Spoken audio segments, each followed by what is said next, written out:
Bonjour à tous et bienvenue dans notre second podcast. Aujourd'hui, nous allons vous parler du 7e continent. Ce podcast sera divisé en 4 parties. La première parlera de qu'est-ce que le 7e continent et où se situe-t-il. La seconde parlera de comment le 7e continent s'est-il formé. La troisième parlera de l'impact que cet amas de déchets a sur l'environnement. Et enfin, la quatrième parlera de comment l'humain, à son échelle, peut agir contre l'agrandissement du 7e continent. Partie 1. Le 7e continent, aussi appelé vortex de plastique, est un amas de déchets plastiques et est situé au nord de l'océan Pacifique. Sa superficie est égale à 3 fois la taille de la France métropolitaine.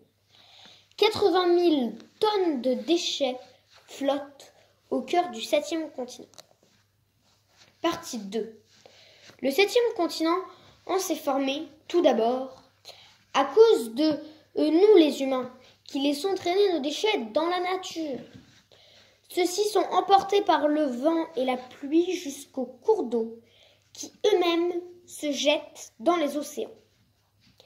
Résultat, des gyres océaniques se forment. La plupart des déchets sont microscopiques. Ces minuscules particules de plastique mesurent moins de 5 mm de diamètre et composent la plus grande partie des déchets du 7e continent. Partie 3. Le plastique représente une menace pour la faune et la flore.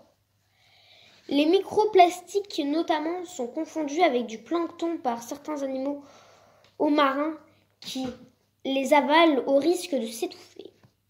L'ensemble de la vie marine est impacté par cette matière à tout faire.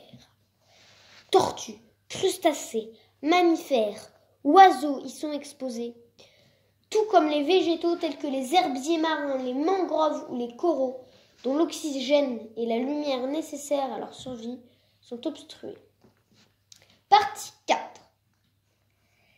Déjà, ne pas acheter de plastique plus que ce dont vous avez réellement besoin. Ensuite, ne jetez plus de plastique par terre dans la nature ou même en ville. Vous pouvez organiser des collectes sur la plage ou à d'autres endroits avec vos amis.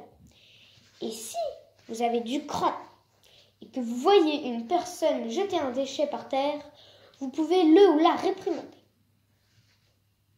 On espère que ce podcast vous a plu. Et n'oubliez jamais qu'il y a des millions d'espèces menacées à cause du plastique que nous, les humains, rejetons.